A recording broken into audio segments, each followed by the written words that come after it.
Bonjour et bienvenue dans une nouvelle vidéo hors série et dans laquelle je vais faire un petit retour pour essayer de présenter ma chaîne vidéo, c'est-à-dire 8 années de vidéos ici sur YouTube. Alors la raison pour laquelle je fais cette vidéo, c'est en grande partie, et c'est même la seule motivation de départ, mais je me suis dit que ça pouvait être utile de manière plus générale ou intéressant de manière plus générale pour d'autres personnes qui viendraient ici sur cette chaîne. La raison donc, et j'ai ouvert une parenthèse que j'ai mis beaucoup de temps à fermer, c'est que je vais intervenir le 7 février en distanciel avec des étudiants de deuxième année de Mulhouse, de l'université de Mulhouse, à l'invitation de ma collègue, excellente collègue que je connais depuis fort longtemps et dont j'apprécie énormément le travail et les traductions, Corinne François Denève. Alors, comme Corinne François Denève organise un cours, anime un cours autour des questions, je crois, d'écriture, de création web et toutes ces questions de chaîne YouTube, etc. Elle m'a demandé si j'étais prêt éventuellement à répondre aux questions de certains de ses étudiants et étudiantes. Et bon, comme je suis un petit peu foufou, j'ai dit oui, alors que j'ai quand même un gros complexe de l'imposteur, donc il faut que je le dise, j'ai un gros complexe de l'imposteur par rapport à ça, parce que je suis universitaire, je suis traducteur aussi, une autre de mes activités. Euh, Bon, j'écris aussi par ailleurs, principalement pour moi, mais je me sens absolument pas créateur web ou youtubeur ou Dieu sait quoi, pas seulement parce que j'ai très peu d'abonnés et très peu de vues sur mes vidéos, mais parce que techniquement, j'assure pas du tout. Il y a une époque où je faisais un peu de montage, j'en fais plus jamais parce que ça prenait trop de temps. Euh, Comment dire Ouais, il y a des projets sur lesquels il y a du montage en fait, et des projets sur lesquels il n'y en a pas, mais enfin l'essentiel du temps il n'y a pas de montage. Donc voilà, donc je me sens un petit peu en mode usurpateur, mais enfin voilà, on va se voir le 7 février, on va se parler, et puis voilà, il y aura des questions, il y aura des interrogations, je me doute, il y aura des remises en question, j'espère, hein, je veux dire, voilà, que ça sortira. Alors, j'ai fait envoyer par Corinne François Denève un petit mail comme ça de prise de contact avec les étudiants, puis en signalant quand même deux, trois chaînes, enfin deux, trois playlists, plus exactement, deux, trois rubriques de ma chaîne YouTube, et puis une ou deux vidéos pour voilà, que si certains étudiants, certaines étudiantes veulent aller voir, un petit peu jeter un œil, histoire que ça soit un petit peu moins abstrait, il n'est pas non plus à se perdre dans l'espèce de jungle insensée de ma chaîne YouTube. Alors voilà, l'objectif de cette vidéo, c'est un petit peu de faire ce retour sur la chaîne YouTube, dire d'où c'est venu. Alors je ne vais pas rentrer trop dans les détails parce que peut-être qu'il y aura des questions justement, mais c'est pour dire que j'ai commencé à faire des vidéos sous cette forme-là et à les publier, donc c'est en mode totalement public, hein, sur YouTube, début 2016. Donc voilà, ça fait 8 ans, ça va faire 8 ans.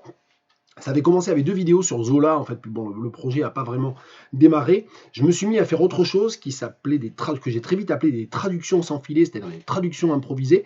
Et ça veut dire qu'en fait, je prenais un texte, hein, alors pas absolument n'importe lequel, c'était tiré de mes lectures du moment, ou c'était tiré de quelque chose sur quoi je travaillais à ce moment-là, ou ça pouvait être lié aussi à l'actualité, aussi l'actualité au sens large, mais aussi la mort d'un écrivain ou d'une écrivaine que j'aimais bien, ou que je connaissais un peu, et dont je connaissais un peu le travail, et donc je me disais, pour rendre hommage, je prenais un texte de cet écrivain ou de cette écrivaine, et puis j'en faisais une traduction. Et donc j'ai fait ça pendant quelques années.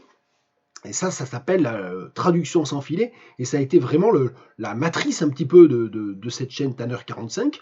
Alors j'explique pas, tiens d'ailleurs pourquoi ça s'appelle Tanner 45, mais ça pourra faire partie des questions, je sais pas. C'est pas super, voilà, la réponse est courte, mais bon, peu importe. Mais j'aime bien laisser un petit peu le mystère comme ça, pour les personnes qui sont pas de Tours et qui n'ont pas forcément la ref.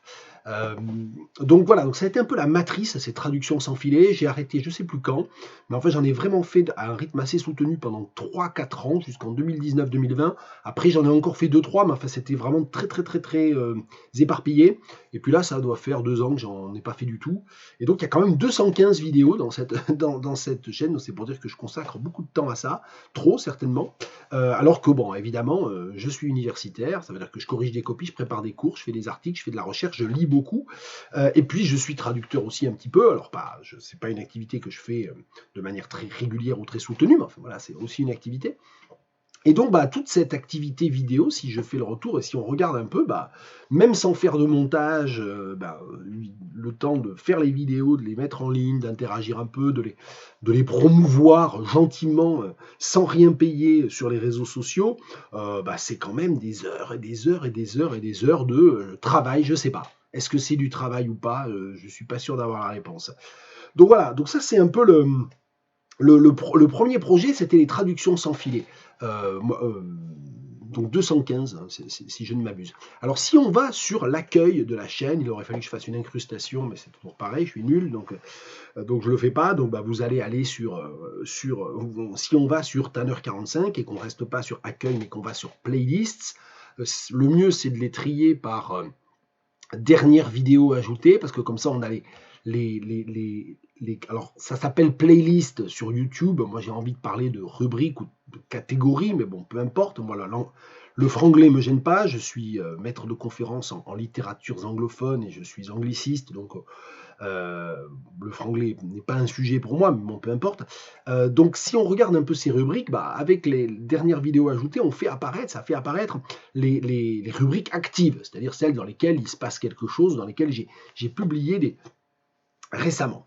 Et si on regarde ça, on voit que les rubriques les plus actives récemment, c'est des rubriques qui s'appellent Je range mon bureau, qui s'appellent Interpares, qui s'appellent Je rends des livres, qui s'appelle Books I Borrow. Et puis si on regarde après, on voit apparaître, Traduction sans filet, justement, Ulysse centenaire, qui a été un projet très court que j'ai fait en 2022 autour du centenaire de la publication de Ulysses de James Joyce. Et là, c'était un peu particulier parce que j'avais fait des live Twitch une fois par semaine et j'ai archivé sur ma chaîne YouTube les vidéos sorties de ces live Twitch.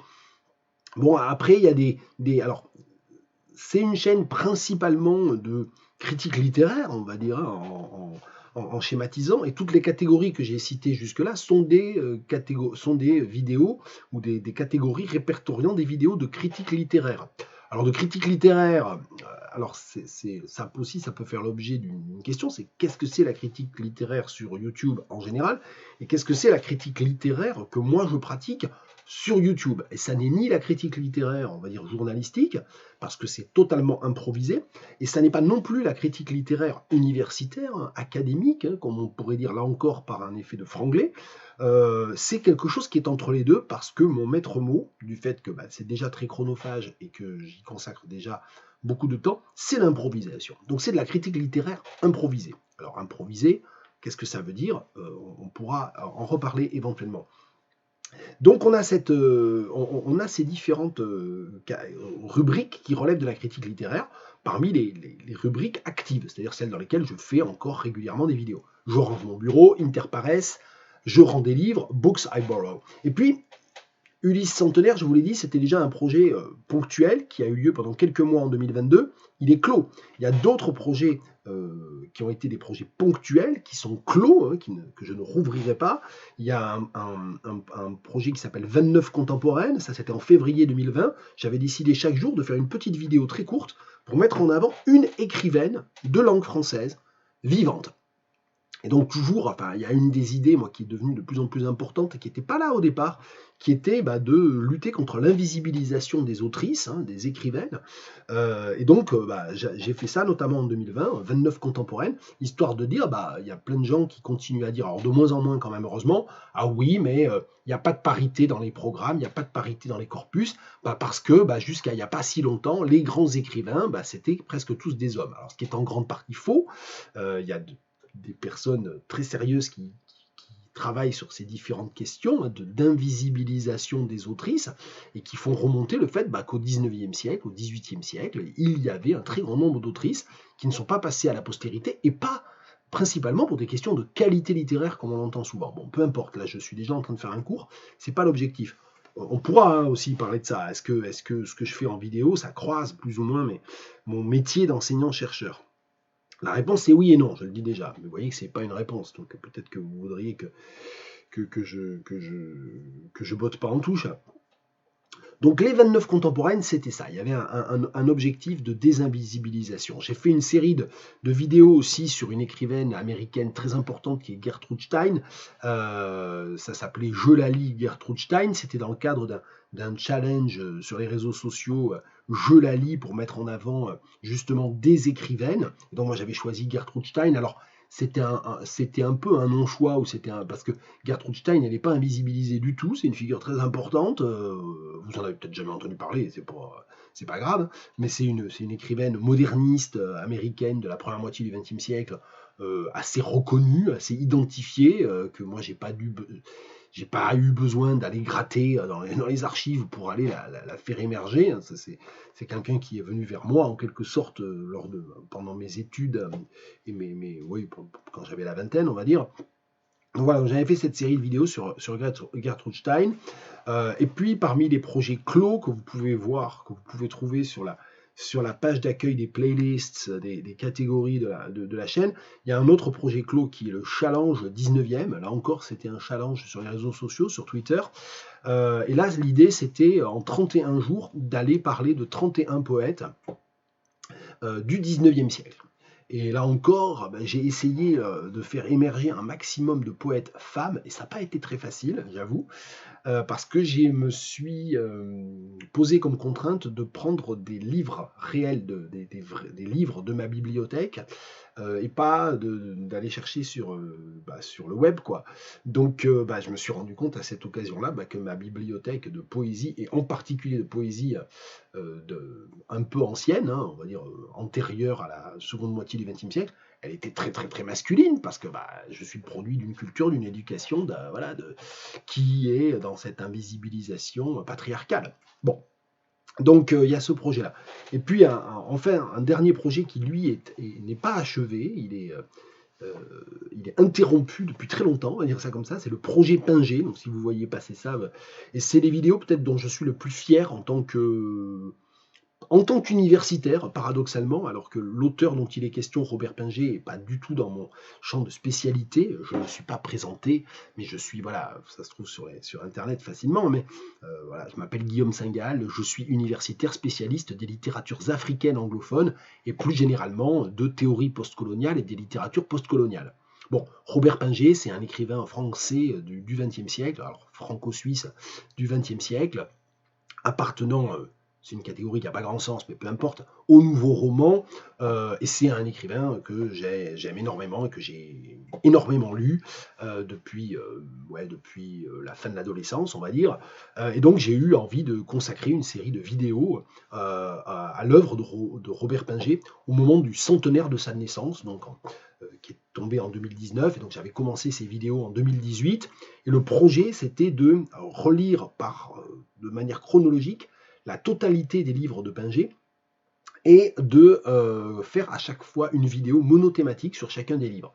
Et en fait, je me suis arrêté à peu près au moment d'ailleurs du centenaire, au cours de l'été ou l'automne 2019, je ne me souviens pas, et j'ai interrompu le projet, ce qui veut dire que j'ai pas fini de relire tout Pinger, et j'ai pas fait toutes les vidéos que je comptais faire. Donc là, il y a 28 vidéos, et c'est un projet qui est maintenant en stand-by, continuons avec le franglais, depuis longtemps, trop longtemps. Hein, bon.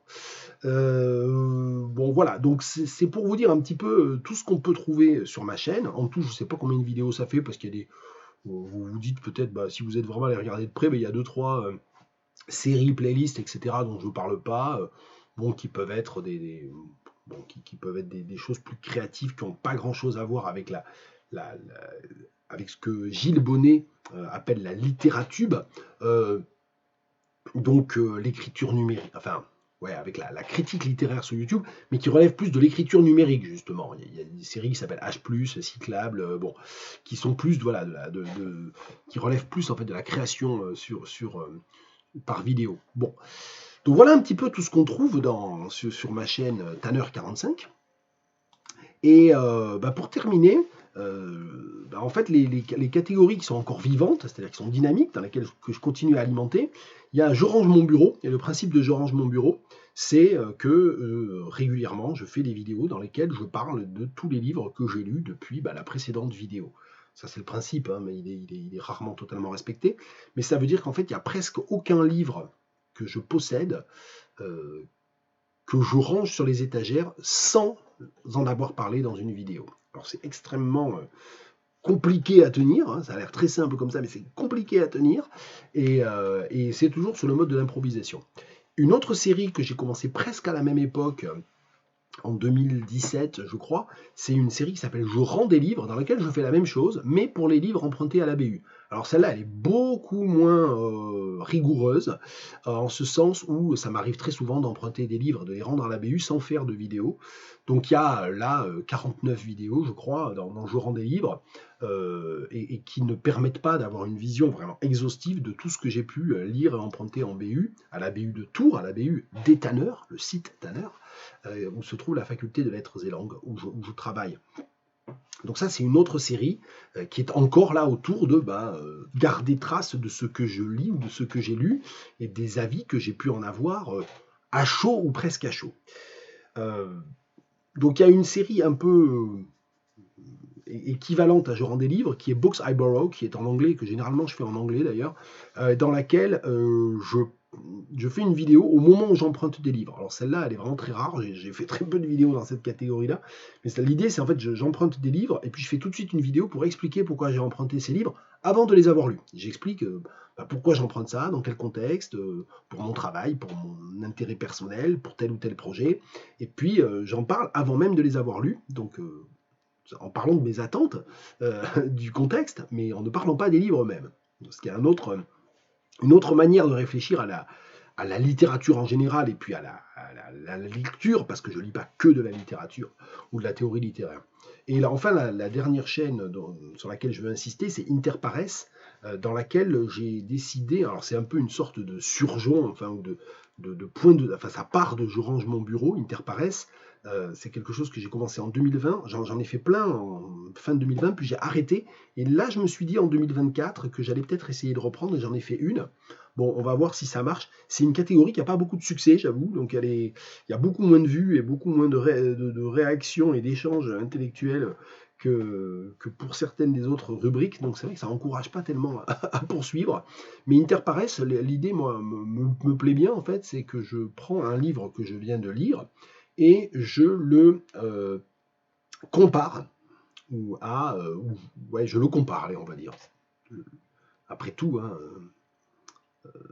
ouais, on parle de littérature comparée, de comparatisme, un grand sujet. Et on va dire, voilà, dans Interpares, je fais un peu de la littérature comparée, en ce sens où, alors, sauf que c'est pas toujours entre des langues différentes, ou entre des zones ou des aires culturelles différentes, parfois c'est le cas.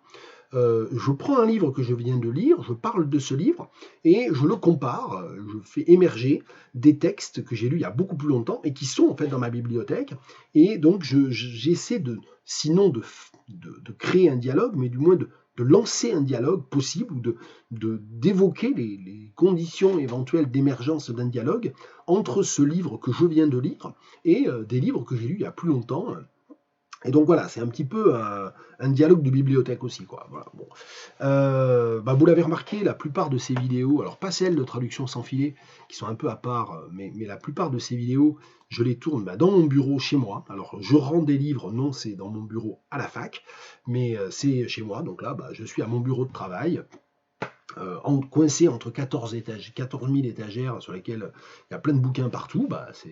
C'est une vie d'universitaire, donc la bibliothèque, elle est dépositaire de toute une vie d'universitaire, et puis indépendamment de mon activité d'universitaire, de quelqu'un qui aime lire depuis toujours, depuis que je sais lire, j'ai aimé lire. Donc il y a toute la sédimentation des livres que l'on trouve ici. Voilà, c'était brouillon, c'était dans tous les sens, c'est un peu toujours comme ça. Ça va être à vous, les étudiantes, les étudiants, de me cadrer en me posant des questions, et de m'obliger à être un peu plus rigoureux, à être un peu plus utile pour vous, parce que l'idée c'est que quand on va se parler, je vous dise des choses qui vous font avancer vous, et voilà. Et en attendant, je vous dis au 7 février. Et puis pour les personnes qui ne sont pas étudiantes à Mulhouse, tant pis pour vous. Mais voilà, j'espère qu'en tout cas cette vidéo offre un point aussi d'entrée ou de bilan provisoire de ce que je fais ou de ce que je tente de faire dans cette chaîne, avec cette chaîne vidéo. Allez, bon week-end!